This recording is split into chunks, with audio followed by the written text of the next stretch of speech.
class are you from, mister? 9. Good God. Hey, you, Grandpa. Hey. What class are you from? Jeez, the class is 72. Holy crap. This is truly a Jurassic skydive. No, I'm 1980. 1980. Lower class. Lower class? 76. Yeah. 76. 74. Mr. Daniel? Yeah. Mr. Johnny? 67? I was born in 67. 76. Right on. I think there are a few who are I like it.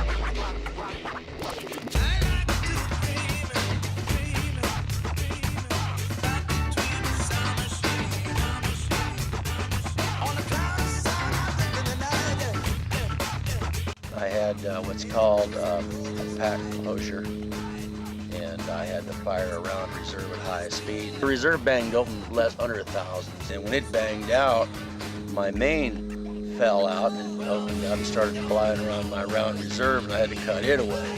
And they kept telling everybody about Tetanus City, you know, during the briefing when we jumped there, and this was a specific, you know, massive amount of, you know, area that had lots of old, rusted out farm equipment. You know, everything imaginable that was sharp and nasty and, you know, could scratch and scrape you. Plus it was surrounded by lots of barbed wire. It's really ironic that I landed 2 feet away from the nastiest looking barbed wire I'd ever seen in my life. And it was a stand-up landing under my round. I was okay. But I can honestly say I was wired for sound all night long. No problem. 2 packs of cool cigarettes that night, a bunch of beers. Good to go the following morning.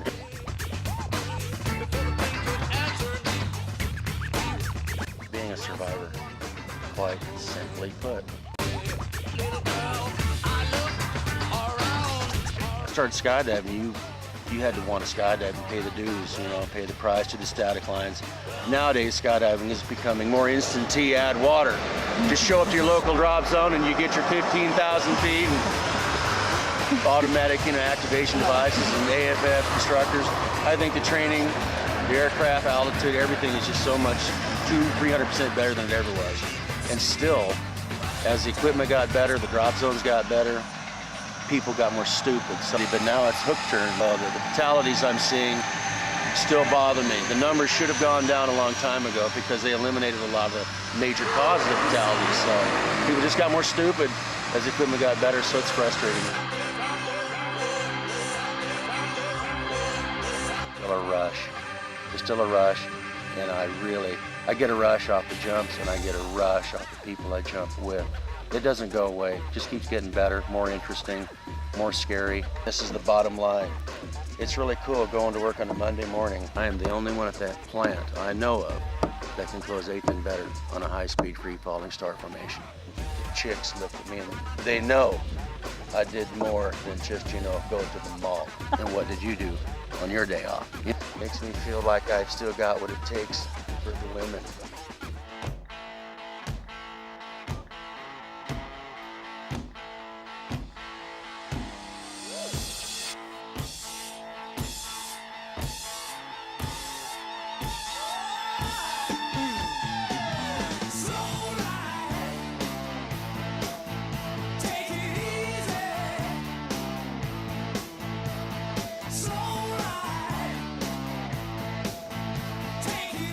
It was about 1979 or 1980. We were headed from Salt Lake City to Polk Valley, California at Beach 18, going to a boogie there. We must have been about maybe 4,000 or 5,000 feet, something like that. We'd been airborne for a few minutes. We had an in-flight door, and all of a sudden the door came up and boom, up against the horizontal stabilizer on the beach. And all of a sudden the beach was just, you know, going down, and we were all getting negative G's. And the pilot hollers back, he goes, "Everybody get out!" So everybody's scurrying for their gear and trying to get their gear on. And I think 5 of us ended up getting out of the airplane. and I must have got out at, I don't know, I guess maybe a couple thousand feet. And I think the last person got out at somewhere around 600 feet. They went out with just a main, no reserve. By this time, we were all strung out over about a couple miles, and the pilot ended up getting control of the aircraft and landing on the desert floor. The door ended up finally somehow coming off the horizontal stabilizer, you know, working its way off. And we all kind of gathered everybody up through the desert floor and walked up to where we saw the airplane was, which was a mile or so up there. So we all kind of gathered our wits and got back in the airplane, and we took back off and went to Pope Valley.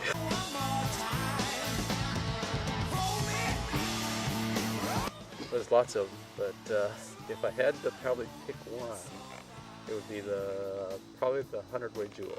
It was in Arizona, in 1997. The atmosphere of the whole jump was making this 100-weight jewel, which had been attempted a few times, but it had never been built. It hasn't been built since. The game plan was to make 5 attempts for it on the last day. I think the first one was a 90 or 92, and we built 3 99 ones. So it came down to the last jump, and it was basically the sunset mode, and it was like, you got to do this or not. And we ended up building the 100-weight jewel and flew it for about 10 seconds, just rock solid, and the atmosphere was just electric. Because there's still challenges in it. It's still fun. Every jump is fun. Every jump is new. I like the people. Just the camaraderie of the people. The skydiving community get everybody, you know, all aspects of society, you know, people from different backgrounds, different interests, and, you know, all sharing a common interest and desire to have fun, you know.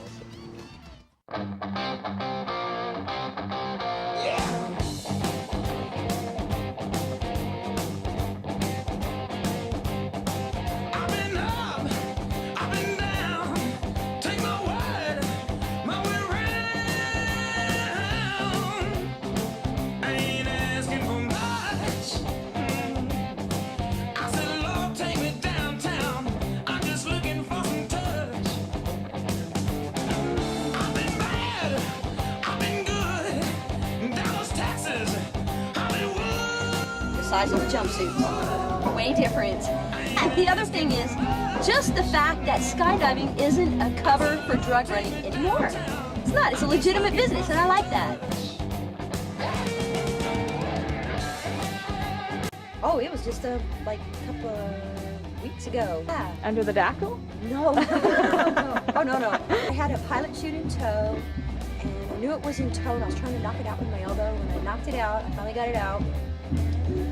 It came out in a big old twist, and then it was a spinning malfunction. So by the time I got that cut away, I was saddled out on 1100 feet. It's freaking scary. Definitely team jumping. No, I mean hands down. To have that relationship with those other 3, or if you want to count the camera person, 4 people for that long. Oh my! Dynamic and learning how each person works, and you have to get along. And if you're not getting along, learning how to make yourself get along. It was amazing. 20 points in time in a meet in 4-way. That's my goal. I'm going to do that before I have to walk with the walker.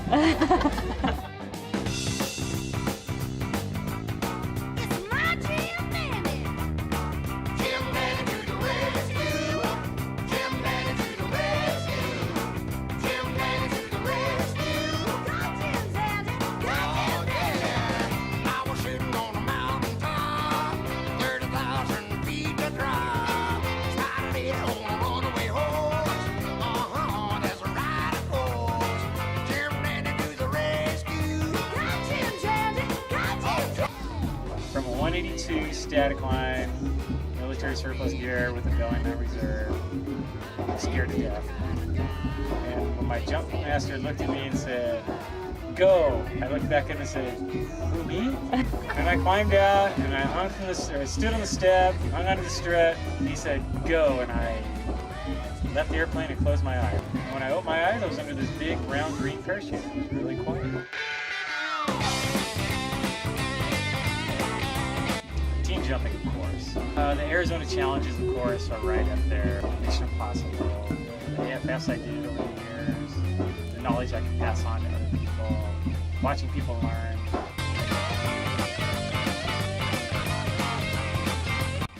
There's always new people to meet, and you can always learn something from anybody. And as long as I've been doing it, I'm learning stuff that I learned a long time ago and forgot. So, well, I basically tell them all the same thing, is don't try to go too fast. And we all do it, we've all done it, everybody does it. Everybody wants to be good right away, and you can't. Yeah. This is a sport where you have to do your time to learn. It's a slow learning process because we only have it in 60-second chunks. Exactly. So it's a very slow learning process. So just hang in there, just keep after it. And be willing to learn. Yep, be willing to learn.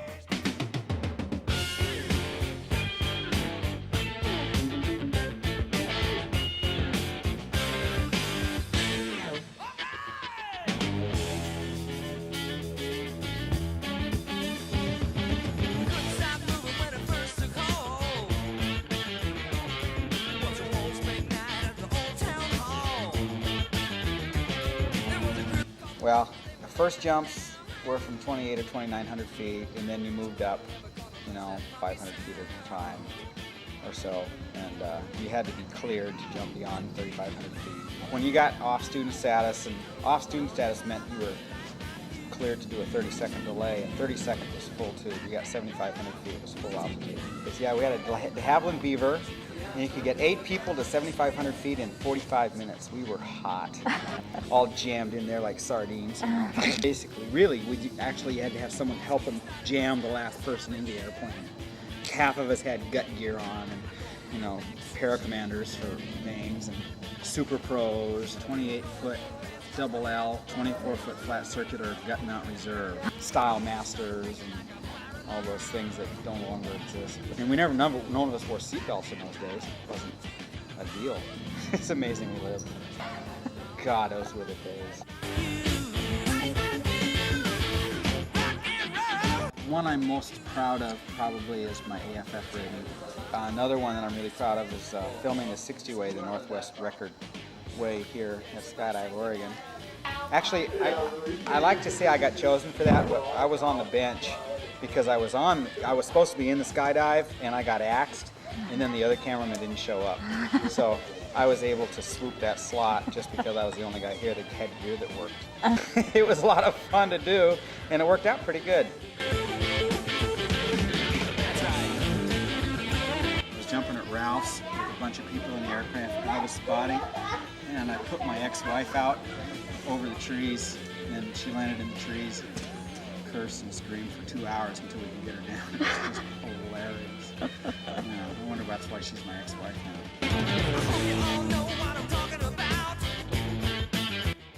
Too old to stop, I guess. I love the people, and so I like it here. And it's fun, keeps me young.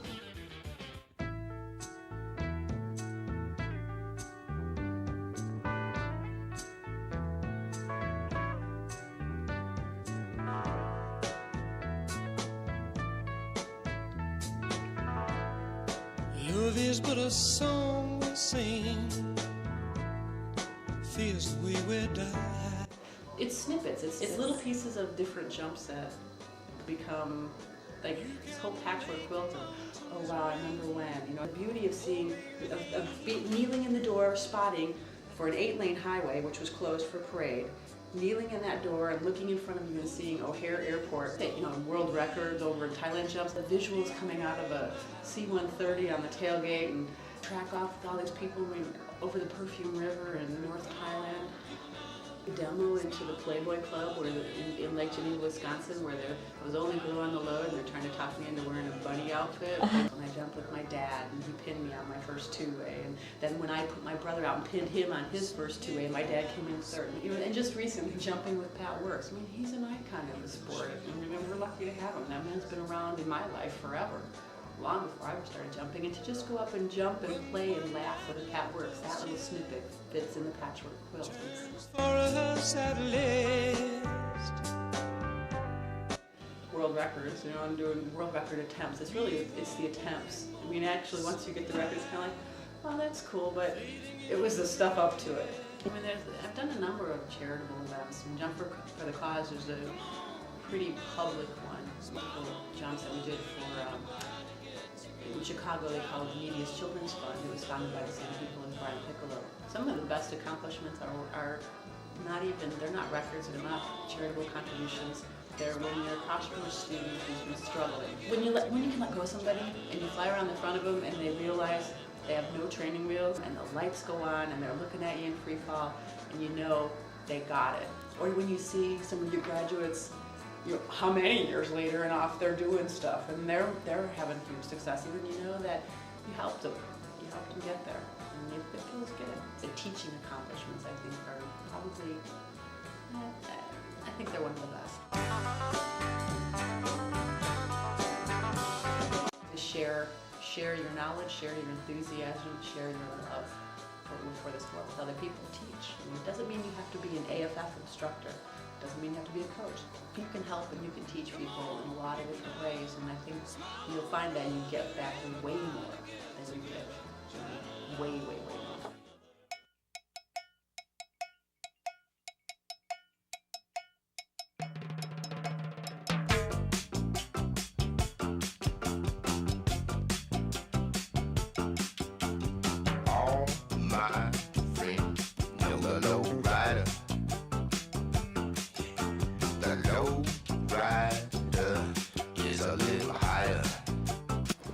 After I went up to North Dakota and was jumping barnstorming with a guy, I painted his house and he said he'd fly me the whole summer. So I'd call him up when I wanted to jump. I had 2 rigs and so I'd get to make 2 jumps. Flew me in his he had a 172 and we'd take the door off it. You know, up there, people had never seen nothing like that. They thought me and my pal from California, they thought we were the weirdest things they've ever seen. So anyway, word would get out that I was going to make a jump. And as we were climbing altitude, I'd see a caravan of cars going out to his farm where I was going to jump, you know. But he was a real prideful guy. He wouldn't let me throw a wind drift indicator. So he was always figuring the winds. The spots were always out to lunch. And one time I jumped out, opened up, the winds were howling probably 20, 30 miles an hour, so I'm backing up because I was under a round, 7 TU, no forward drive. So I'm backing up just fast as can be. And I look down, I'm headed right for a train that's going on down the tracks about 60 miles an hour, you know. So I'm thinking to myself, well, am I gonna make this train or should I turn and run or what should I do? So I just kind of closed my eyes and held on, you know, and I missed the train by about 50 feet or so, and then I hooked it or something, and I ended up plowing into this field with my shoulder. They threw me in the back of this pickup, and everybody was drinking beer and took me to the hospital. My pal took me in there, and nothing was broken. And then a couple weeks later, we started jumping again, but we never did hit the airport. Don't drive too fast. I pretty much like it all now. Like try a little free flying now and then, and like to do relative work with the hot shots, and AFFing is a lot of fun, and just generally jump with my friends, you know. It's pretty much why I still jump. A difference for the good, I think now is people are a lot more willing to accept the new skydiver and to teach him and spend time with him and nurture him along. When I was learning, you had to be aggressive to get anybody to even jump with you, much less teach you anything. You know. Pat Works, he helped a lot of us. When he wrote his book, for one thing, The Art of Relative Work, he taught a whole generation of us to at least understand what we were trying to do. It's better now. It's better for everybody. The planes are safer, and the gear is safer, and the parachutes are, I guess they're not safer, but they can be safer, you know.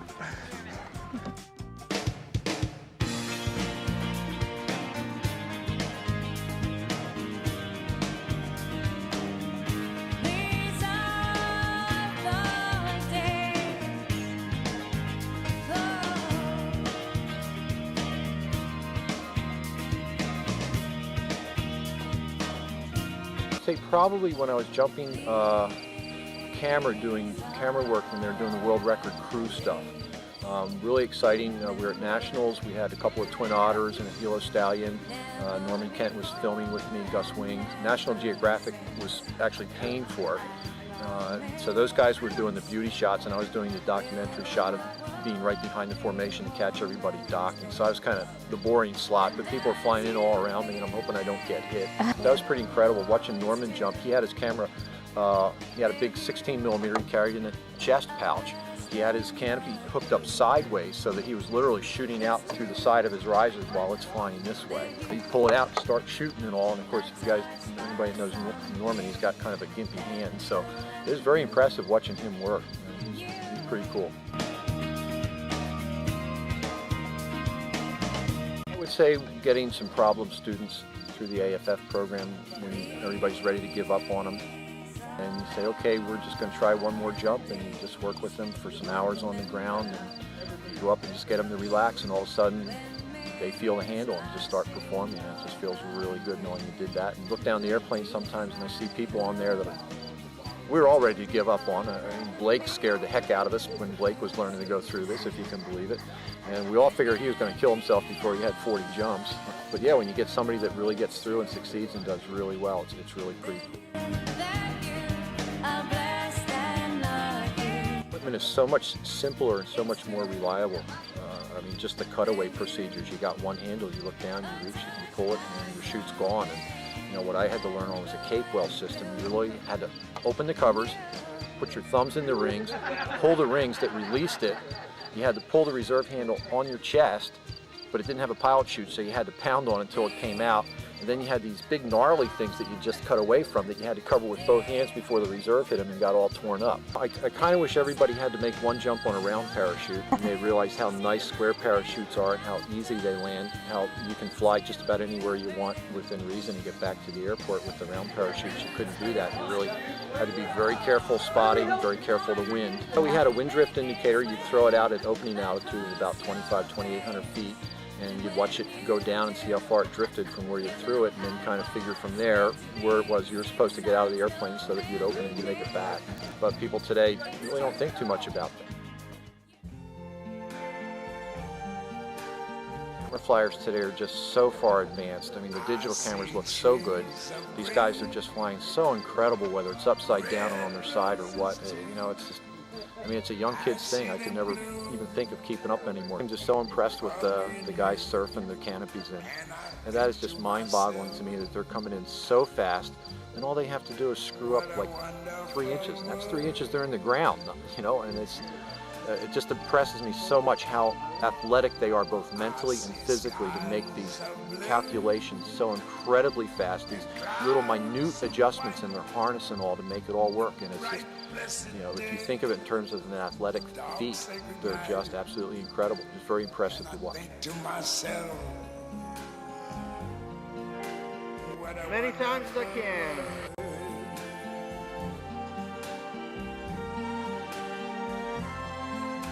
The colors of the rainbow, so pretty in the sky, are also on the faces of people going by. I see friends.